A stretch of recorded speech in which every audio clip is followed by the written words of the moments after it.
धर्म हमें किस प्रकार घमंड से बचाता है,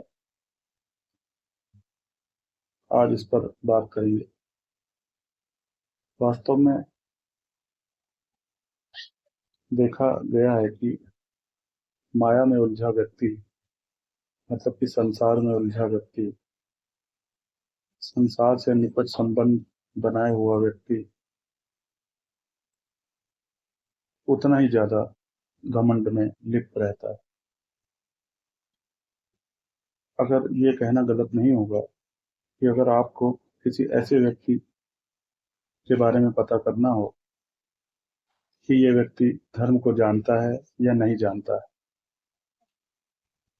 तो हमारा अनुसंधान ये कहता है कि अगर किसी व्यक्ति के बारे में ये जानना हो कि ये व्यक्ति धर्म को कितना जान सका है या उसे जानने का केवल दिखावा भर कर रहा है, तो सबसे पहले ये देखने का प्रयास करें कि ऐसा व्यक्ति के अंदर कितना घमंड है या नहीं। जो व्यक्ति जितना ज्यादा घमंड में चूर होगा, वो उतना ही ज्यादा धर्म से दूर होगा। इस बात को हमेशा ध्यान रखें। फिर ये मायने नहीं रखता है कि फला व्यक्ति कितनी बार नाम जाप करता है, कितने तीर्थ स्थलों की यात्रा करता है, या फिर कितनी घंटे मूर्ति के आगे बिताता है। ये सब धर्म की केवल औपचारिक प्रतीक मात्र हैं। इनका आध्यात्मिक यात्रा से कोई भी संबंध नहीं है, जब तक कि हम धर्म के लक्षणों को व्यक्ति के चरित्र में या व्यक्तित्व में उभरता हुआ न देखें। और इसलिए हम ये कहने पर मजबूर हुए कि चाहे कोई व्यक्ति कितना ही धार्मिक बनने का दिखावा करे, लेकिन अगर उसके अंदर घमंड मौजूद है तो उसे किसी भी रूप में एक धर्म का जानने वाला व्यक्ति नहीं समझना चाहिए, और उसे केवल एक ढोंगी और पाखंडी व्यक्ति से ज्यादा कुछ भी नहीं समझा जा सकता। क्योंकि अगर उसके जीवन में धर्म का ज्ञान होता तो उसके मन में कभी भी घमंड का विचार ही उत्पन्न न होता।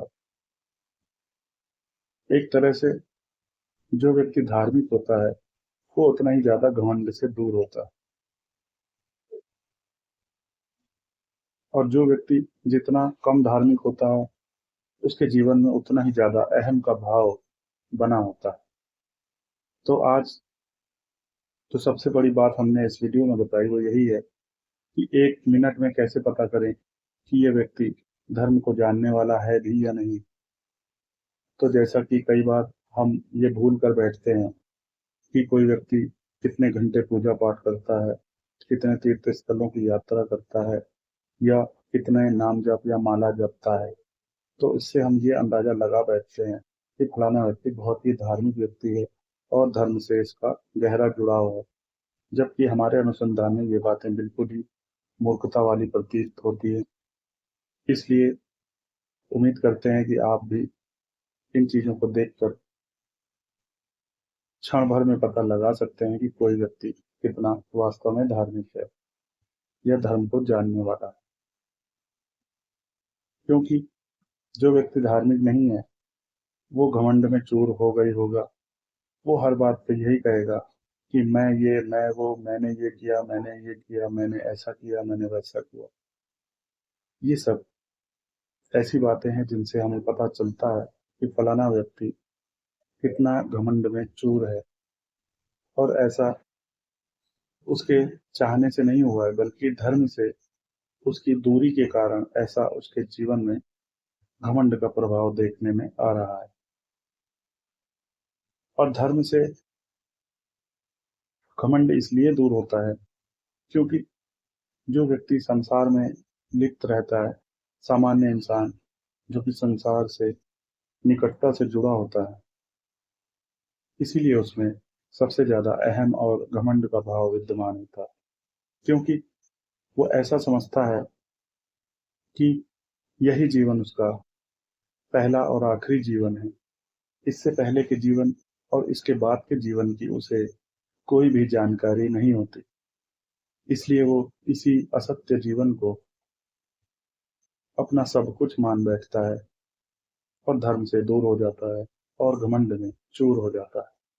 जबकि जब हम धर्म को जानने की बात करते हैं, जब हम सनातन को जानने की बात करते हैं, तो वास्तव में हम व्यक्ति को ये बता रहे होते हैं कि यही जन्म, उसका यही जन्म असली नहीं है, न ही एकमात्र और अंतिम, बल्कि इसके पहले भी हमारे कई जन्म हुए और इसके बाद भी हमारे कई जन्म होंगे। ये अलग बात है कि आध्यात्मिक यात्रा के गंतव्य पर जाकर हम जन्म मरण के चक्र से मुक्त हो जाते हैं, लेकिन वो कहना जल्दबाजी होगी, क्योंकि जिस व्यक्ति की अभी आध्यात्मिक यात्रा प्रारंभ ही नहीं हुई, उससे जन्म मरण के चक्र की बात करना एक मूर्खता से ज्यादा कुछ नहीं है। क्योंकि ये सब हमारे जो गंतव्य हैं उसकी बातें हैं।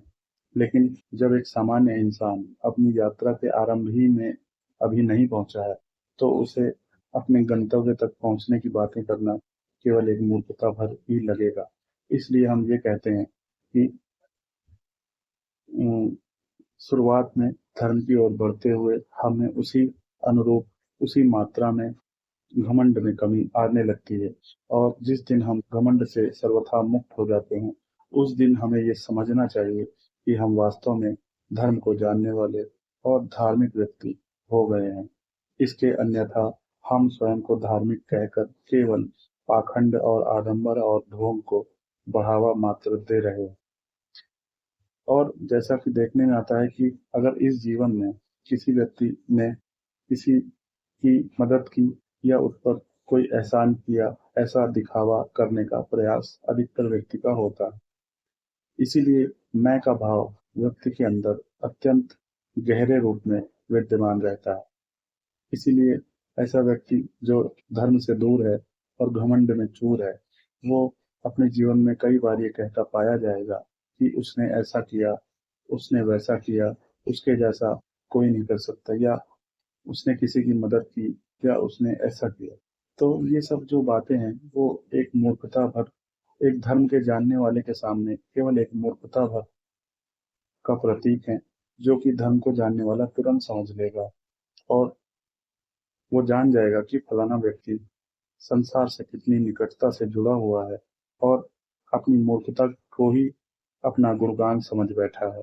क्योंकि इसे ये भी नहीं पता कि ये जन्म ना आखिरी है, ना पहला है। इसके बाद भी और इसके पहले भी हम कई रूपों में, कई शरीरों में यहाँ पर आ चुके हैं और यहाँ से प्रस्थान कर चुके हैं। इसलिए घमंड का कोई विषय ही नहीं उठता। हो सकता है इस जन्म में अगर हम किसी की मदद कर रहे हैं, तो पूर्व जन्म में उसने हमारी मदद की हो। इसलिए घमंड का भाव इसीलिए धर्म में समाप्त हो जाता है, क्योंकि धर्म आपके सभी जीवन को, आपके मन में उनकी स्मृतियों को जीवित करने की क्षमता रखता है।